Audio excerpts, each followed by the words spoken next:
വീണ്ടും വന്നു. എൻ്റെ വീഡിയോ എല്ലാവരും കാണുന്നുണ്ടോ? ഇഷ്ടപ്പെടുന്നുണ്ടോ എല്ലാവർക്കും? ഓക്കെ, ഞാൻ ഒരു കാര്യം പറഞ്ഞോട്ടെ. എൻ്റെ വീഡിയോ കാണുന്നവർക്കും സബ്സ്ക്രൈബ് ചെയ്യുന്നവർക്കും ഷെയർ ചെയ്യുന്നവർക്കും ലൈക്ക് ചെയ്യുന്നവർക്കും എല്ലാവർക്കും ഞാൻ ഒന്നും കൂടി നന്ദി പറയുന്നു. നമുക്ക് അപ്പോൾ വീഡിയോയിലേക്ക് പോവാം. ഇന്നിവിടെ വന്നിരിക്കുന്നത് ഒരു സിമ്പിളായിട്ടുള്ളൊരു അച്ചാർ ഉണ്ടാക്കാൻ വേണ്ടിയാണ് വന്നിരിക്കുന്നത്. സിമ്പിൾ, അത് ഞാൻ കുട്ടികൾക്ക് പെട്ടെന്ന് ഉണ്ടാക്കാൻ പറ്റും. ഒരു 6 നാരങ്ങയാണ്, പിന്നെ ഒരു 15 ഈത്തപ്പഴം. ആ നാരങ്ങയുടെ ഇരട്ടി ഈത്തപ്പഴം എടുക്കണം, എന്നാലേ നമുക്ക് ആ നാരങ്ങയ്ക്ക് കയ്പ്പ് മാറുള്ളൂ. പിന്നെ വേണ്ടത് ഒരു 6 പച്ചമുളക്, 5ഓ 6ഓ പച്ചമുളക് എരിവിനനുസരിച്ച്. പിന്നെ ഒരു വലിയ കഷ്ണം ഇഞ്ചിയും ഒരു വലിയ ഒരു തുടം ഒരു വലിയ വെളുത്തുള്ളി ഒന്നോടുകൂടി എടുത്ത്, അതൊരു 10-15 അല്ലി ഉണ്ടാവും, 10-18-20 അല്ലി ഉണ്ടാവും. അതും എടുത്ത് ഞാൻ ചതച്ച് വെച്ചിട്ടുണ്ട്. പിന്നെ ചതച്ച മുളക്, വറ്റൽമുളക് ചതച്ചത്, കണ്ടോ, വറ്റൽമുളക് ചതച്ചതാണ്. ഇത്ര സാധനം മതി. പിന്നെ വിനാഗിരി വേണമല്ലോ നമുക്ക് അച്ചാറിന്, എല്ലാവർക്കും അറിയാം. വിനാഗിരി വേണം, കുറച്ച് ഉലുവാപ്പൊടി വേണം, പിന്നെ എന്താ വേണ്ടത്, കായപ്പൊടി വേണം. ഇത്രയും സാധനമാണ് വേണ്ടത്. അപ്പം ഞാൻ ഇത് ഉണ്ടാക്കുമ്പോഴത്തേക്ക് ഞാൻ കായപ്പൊടി ഉലുവാപ്പൊടി ഇടുന്നത് കാണിച്ചു തരാം. പക്ഷേ ഇനി ഒരു കാര്യം പറയാം, ഞാൻ ഈ നാരങ്ങ ഇൻസ്റ്റൻ്റായിട്ട് ഉണ്ടാക്കാൻ വേണ്ടി ഞാനിതൊന്ന് പുഴുങ്ങും, ആവിയിലൊന്ന് പുഴുങ്ങിയെടുക്കും. അത് ഞാൻ കാണിച്ചു തരാം. ഓക്കെ, വരൂ, നമുക്ക് ആവിയിൽ പുഴുങ്ങുന്ന കാണിച്ച് നമുക്ക് അച്ചാർ ഉണ്ടാക്കുന്ന കാണിച്ചു തരാം. ഓക്കെ, വരൂ, നമുക്ക് തുടങ്ങാം. ഈ പാത്രം ഇത് നോക്കൂ. ഈ പാത്രത്തിൽ ഒരു 3/4 ഗ്ലാസ് വെള്ളം ഞാൻ ഒഴിച്ചു തരണം. 3/4 ഗ്ലാസ് വെള്ളം ഇതിന്. അത് കഴിഞ്ഞ് ഒരു അരിപ്പ പോലത്തെ ഒരു സാധനം എടുത്ത് ഇതിൻ്റെ പുറത്ത് വെച്ചു. എളുപ്പത്തിന് കാണിച്ചു തരുന്നതാണ് കുട്ടികൾക്ക് വേണ്ടി. ഈ നാരങ്ങ ഇങ്ങനെ നിരത്തി വെച്ചു. ഓണത്തിന് എല്ലാവർക്കും ഈ നാരങ്ങ ഉണ്ടാക്കി നോക്കണം, ഈ നാരങ്ങ അച്ചാർ കേട്ടോ. ഓണത്തിന് വേണ്ടി ഉണ്ടാക്കാനാണ്, കുട്ടികൾക്കും അമ്മമാർക്കും എല്ലാവർക്കും ഉണ്ടാക്കാനാണ് ഞാൻ പറഞ്ഞു തരുന്നത്. ഇത് ഞാൻ ഉണ്ടാക്കുന്ന രീതിയാണ്, അമ്മമാർക്ക് വേറെ രീതിയിൽ അവരുണ്ടാക്കുമായിരിക്കും. എന്നാലും ഇതൊന്നും കൂടെ ഒന്ന് പരീക്ഷിച്ച് നോക്കും. എന്നിട്ട് ഇതൊരു അടപ്പ് വെച്ച് അടച്ചു വെക്കാം. നമുക്ക് ഇത് അടപ്പ് വെച്ചിട്ട് അടച്ചു വെക്കണം. ചെറിയ തീയിൽ വെക്കണം. ഒരു 5 മിനിറ്റ് സ്റ്റീം ആയാൽ മതി കേട്ടോ, കൂടുതൽ സ്റ്റീം ആവണ്ട. അപ്പോഴത്തേക്ക് നമുക്ക് ഈ ഈത്തപ്പഴം ഒന്ന് 4ആയിട്ട് മുറിക്കണം. 4ഓ 5ഓ ആയിട്ട് നീളത്തിന് മുറിക്കണം. ഞാനൊന്ന് മുറിച്ച് കൊണ്ടുവരാം. അപ്പൊ നമുക്ക് തുറന്നു നോക്കാം. ശരിയായി. ഒരു 10 മിനിറ്റ് എടുക്കും കേട്ടോ ഇത് സ്റ്റീം ചെയ്യാനായിട്ട്. ഇതായിക്കഴിഞ്ഞു, സോഫ്റ്റ് ആയിക്കഴിഞ്ഞു. ഇത്ര സോഫ്റ്റ് ആയാൽ മതി. 10 മിനിറ്റ്, ഒരു 7-8 മിനിറ്റ് മാത്രം. ഓക്കെ, 10 മിനിറ്റ് കഴിഞ്ഞപ്പോൾ കണ്ട ഈ നാരങ്ങ, പച്ച നാരങ്ങ യെല്ലോ കളർ ആയത്, അതിന്റെ വ്യത്യാസം വന്നത് കണ്ട. അപ്പൊ അത് സോഫ്റ്റ് ആയി ആണ്. ഇങ്ങനെ കളർ ചേഞ്ച് ആകുമ്പോഴത്തേക്ക് അത് സോഫ്റ്റ് ആയെന്നുള്ളതാണ് അർത്ഥം. അപ്പൊ നമുക്കിത് ഇനി ഈ നാരങ്ങ എടുത്ത് കഷ്ണങ്ങളാക്കി മുറിക്കാം. എന്നിട്ട് നമുക്ക് മുറിച്ച് ഈത്തപ്പഴം മുറിച്ച് വെച്ചിട്ട് ഇതേപോലെ വേണം ഈത്തപ്പഴം മുറിക്കാനായിട്ട്. കണ്ടോ, മുറിച്ച് വെച്ചിട്ടുണ്ട്. അപ്പൊ ഇത്ര തന്നെ കാണണം, അത്ര പകുതി ഒരേ സമത്തിൽ ചേർക്കണം ഇത് കേട്ടോ. അപ്പൊ നമുക്ക് ഇത് രണ്ടും കൂടെ മുറിച്ച് ഇത് മുറിച്ചുകൊണ്ട് വരാം. നാരങ്ങ ഇതേപോലെ കട്ട് ചെയ്ത് വെച്ചിട്ടുണ്ട്. ഇത് ചൂടുണ്ടാവും. ചൂട് കഴിഞ്ഞിട്ട് ഒരു 10-20 മിനിറ്റ് കഴിഞ്ഞിട്ട് ഇത് കട്ട് ചെയ്യാവും കേട്ടോ. നല്ല ചൂടുണ്ടേ. പിന്നെ അത്ര തന്നെ ഞാൻ അരിഞ്ഞപ്പോൾ കണ്ട അത്ര തന്നെ ഉണ്ട്. ഒരു 15 ഈത്തപ്പഴവും 6 വലിയ നാരങ്ങയും പിന്നെ 4-5 പച്ചമുളകുണ്ട്. പിന്നെ ഞാനൊന്ന് ചെയ്യാൻ പോകുന്നത് ഇത്ര കായമാണ്. കായവും കറിവേപ്പിലയും കൂടെ ഞാനൊന്ന് പൊടിച്ചു കൊണ്ടുവരേ. കറിവേപ്പില ചേർക്കുന്ന ഒരു മണമാണ്. അത് ഇങ്ങനെ ചേർക്കുമ്പോഴത്തേക്ക് എടുത്ത് കളയല്ലേ. ഇതിപ്പോൾ ചേർത്ത് ഞാൻ പൊടിച്ചു കൊണ്ടുവരും. എൻ്റെ അച്ചാറിൻ്റെ പ്രത്യേകത ഏതാണ്, ഞാനിത് പൊടിച്ചു കൊണ്ടുവരും. ഉലുവപ്പൊടി വേറെ ഞാൻ പൊടിച്ച് വെച്ചിട്ടുണ്ട്. അത് ഉലുവപ്പൊടി പൊടിക്കാത്തവരാണെങ്കിൽ ഉലുവയും കൂടെ വറുത്ത് ഇതിൽ കൂടെ പൊടിച്ച് ചേർക്കണം കേട്ടോ. ഞാനിപ്പോൾ ഇത് പൊടിച്ചു കൊണ്ടുവരാം. ഓക്കെ, അടുപ്പ് കത്തിച്ച് ഞങ്ങൾ പാത്രം അടുപ്പിൽ വെച്ചു. നല്ലെണ്ണയാണ് ഒഴിക്കുന്നത് കേട്ടോ. നല്ലെണ്ണ ഒഴിച്ചു, ഒരു 3-4 സ്പൂൺ ഒഴിച്ചു കേട്ടോ. നല്ലെണ്ണ ഒഴിച്ച് കടുക് താളിക്കണം, കടുക് പൊട്ടിക്കണം.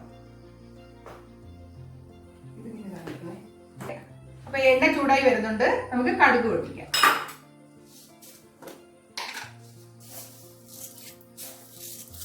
ഒരു 3 സ്പൂൺ ഇട്ടോളൂ. കടുകിട്ട് കടുക് പൊട്ടുന്നുണ്ട്. ഒരു 2-3 ഉലുവയും കൂടെ ഞാൻ പൊട്ടിക്കുന്നുണ്ട് കേട്ടോ. ഉലുവപ്പൊടി സെപ്പറേറ്റ് ഇടുന്നുണ്ട് എങ്കിലും 2-3 ഉലുവയും കൂടെ പൊട്ടിക്കുന്നുണ്ട്.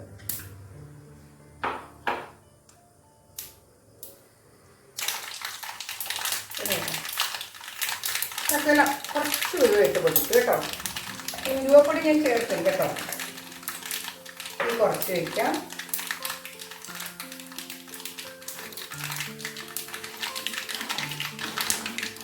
ഉലുവയും കടുവെല്ലാം പൊട്ടി നമുക്ക് ഇഞ്ചി, വെളുത്തുള്ളി, പച്ചമുളക്, 5-6 പച്ചമുളക്,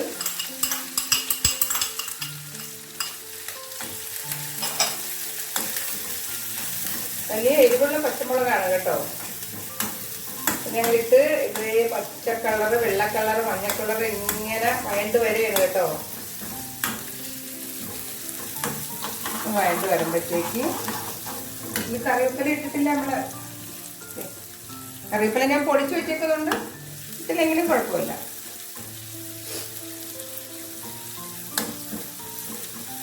ഇനി ഇടേണ്ടത് നാരങ്ങ. എളുപ്പമാണ്. ഇതെല്ലാം കൂടെ ഒന്ന് ഇളക്കുക. തീ വളരെ കുറച്ച് വെച്ച് വെക്കുക. ഇത്രയേ ഉള്ളൂ. ഓണത്തിന് എല്ലാവരും ഉണ്ടാക്കണം കേട്ടോ. ഇത് കുട്ടികൾ, പ്രത്യേകിച്ച് കുട്ടികൾ ഉണ്ടാക്കണം കേട്ടോ. കല്യാണം കഴിച്ചവർക്ക് ആദ്യത്തെ ഓണമായിരിക്കും ഇത്തവണ. അപ്പം അവരൊക്കെ ഉണ്ടാക്കണം കേട്ടോ. ഇത് എനിക്ക് സബ്സ്ക്രൈബ് ചെയ്യണം, ലൈക്ക് ചെയ്യണം, ഷെയർ ചെയ്യണം കേട്ടോ എല്ലാവരും കണ്ടിട്ട്. ഇനി ഇതിന് നമുക്ക് ചെയ്യേണ്ടത് ഒന്ന് വഴണ്ടോടെ ചെറിയ തീയിൽ ഞാൻ വെച്ചേക്കാണ് കേട്ടോ. ഉപ്പിടാം. ഇത്ര ഉപ്പ് ഇരുന്നോട്ടെ കേട്ടോ. എന്നിട്ട് 1 സ്പൂണോളം ഇടണം കേട്ടോ ഉപ്പ്. ഇപ്പോൾ 1 സ്പൂൺ ഉപ്പൂടാണ് കേട്ടോ. കൂടത്തില്ല ഉപ്പ്.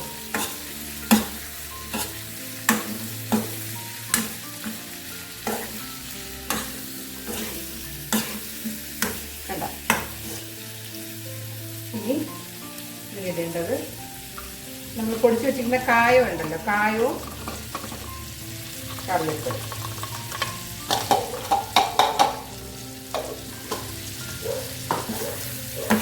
നല്ലൊരു മണം വരും കായവും കറിവേപ്പിലയും കൂടെ ആകുമ്പോഴത്തേക്ക്. ഇത് എൻ്റെ സ്റ്റൈലിൽ ചെയ്യുന്നതാണ് കേട്ടോ. നിങ്ങൾ ഏത് സ്റ്റൈലിലാണ് ചെയ്യുന്നതെന്ന് എനിക്ക് കമൻറ്റ് ചെയ്യണം കേട്ടോ. ഇനി മഞ്ഞൾപ്പൊടി.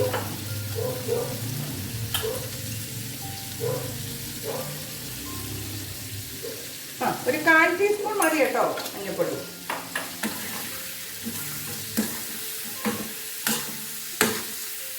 ഇനി ഇടേണ്ടത് ഉലുവാപ്പൊടി. ഇത് ഒരു 1/4 ടീസ്പൂൺ ഉണ്ട് കേട്ടോ ഉലുവാപ്പൊടി. നല്ല മണമുണ്ട് കേട്ടോ. ഉലുവയും ആ കായവും നമ്മുടെ ഉള്ളൊരു മണം ഉണ്ടോ. ഒന്ന് വഴണ്ട് വരട്ടെ. കാരണം മുളക് പൊടി ഇട്ട് കഴിഞ്ഞാൽ പിന്നെ ഇത് തീ ഓഫ് ചെയ്യണം, അല്ലെങ്കിൽ കരിഞ്ഞു പോകും മുളക് പൊടി ഇട്ട് കഴിഞ്ഞാൽ. അപ്പോൾ അച്ചാറിൻ്റെ ഒരു ടേസ്റ്റ് വേറെ ടേസ്റ്റ് വരും കേട്ടോ. അതുകൊണ്ടാണ് മുളക് പൊടി തീ ഓഫ് ചെയ്തിട്ടോ. മല്ലിപ്പൊടി ചേർക്കത്തില്ല കേട്ടോ. കുട്ടികളെ പ്രത്യേകം ശ്രദ്ധിക്കണം, മല്ലിപ്പൊടി ചേർക്കത്തില്ല കേട്ടോ ഇതിൽ അച്ചാറിന്. കായവും ഉലുവാപ്പൊടിയാണ് മെയിനായിട്ട് അച്ചാറിന് വേണ്ടത്. ഇത് നമുക്കൊരു തൊടുകറിയായിട്ട് ഉപയോഗിക്കാം, ചോറിൻ്റെ കൂടെ ഉപയോഗിക്കാം. ഈ അച്ചാർ ഒരു പുളിശ്ശേരി മാത്രം മതി കഴിക്കാം കേട്ടോ. പ്രത്യേകിച്ച് കുട്ടികൾക്ക് കയ്പ്പ് ഇഷ്ടമല്ലാത്ത കുട്ടികൾക്ക് ഈ മധുരം കൂടെ ഇടുമ്പോൾ നല്ല ടേസ്റ്റ് ആയിരിക്കും. ഒന്ന് ഇളക്കട്ടെ. അതൊരൊന്ന് വെയിറ്റ് ചെയ്യും. ഓക്കെ, ഇളക്കി അതൊരു പാകമായി. ഇനി നമുക്ക് ചതച്ച മുളക് കേട്ടോ. ഇനി ഞാൻ ചതച്ച മുളകാണ് ഇടുന്നത്, മറ്റേ മുളക് പൊടി ചേർക്കുന്നില്ല. ഇത്ര എരിവ് മതി. തീ ഓഫ് ചെയ്ത് ഞാൻ പിന്നെ മൂക്കണ്ട, അല്ലെങ്കിൽ മൂത്ത് പോയി കരിഞ്ഞു പോകും മുളക് പൊടി. കണ്ടോ, ഇതാണ് നാരങ്ങ അച്ചാർ. എരിവ് ഇത്ര മതി. എരിവ് നല്ല എരിവുണ്ട്. ചതച്ച മുളക്, ഇത് കാശ്മീരി ചില്ലി പൗഡർ അല്ല, സാധാ മുളക് ഞാൻ ചതച്ചതാണ്. നല്ല എരിവുള്ള മുളകാണ് ഇത്. ഇതിലിനി കുറച്ച് ചൂടാറിയതിന് ശേഷം നമുക്ക് വിനീഗർ ഒഴിക്കാം, വിനാഗിരി ഒഴിക്കാം. പിന്നെ ഇതിന് ഒരു സാധനം കൂടെ ചേർക്കാനുണ്ട്. ഞാൻ ശകലം മധുരത്തിന് വേണ്ടി ശർക്കര ഉരുക്കിയത് ചേർക്കും കേട്ടോ. ഈത്തപ്പഴത്തിന് മധുരം കുറവാണെങ്കിൽ ശർക്കര ഉരുക്കിയത് ചേർത്താൽ മതി കേട്ടോ. കുറച്ച്, ഇത്ര മതി.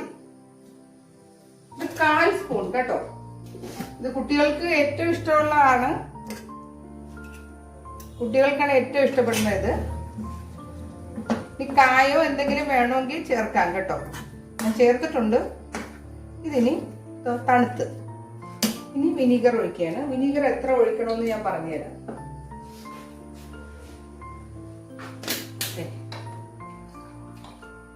ഇത്ര ആദ്യം ഒഴിച്ചു, ഒരു 1/4 കപ്പ് ആദ്യം ഒഴിച്ചു നോക്കൂ.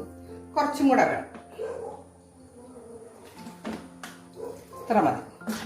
വെള്ളമൊന്നും ചേർക്കത്തില്ല കേട്ടോ. ഇത് എത്ര നാൾ വേണമെങ്കിലും വെളിയിലിരിക്കും, ഫ്രിഡ്ജിൽ വെക്കേണ്ട കാര്യമില്ല. പക്ഷെ ഒരു കാര്യം ഞാൻ പറയാം, നിങ്ങൾ നനഞ്ഞ സ്പൂണിട്ട് ഇതെടുക്കരുത്.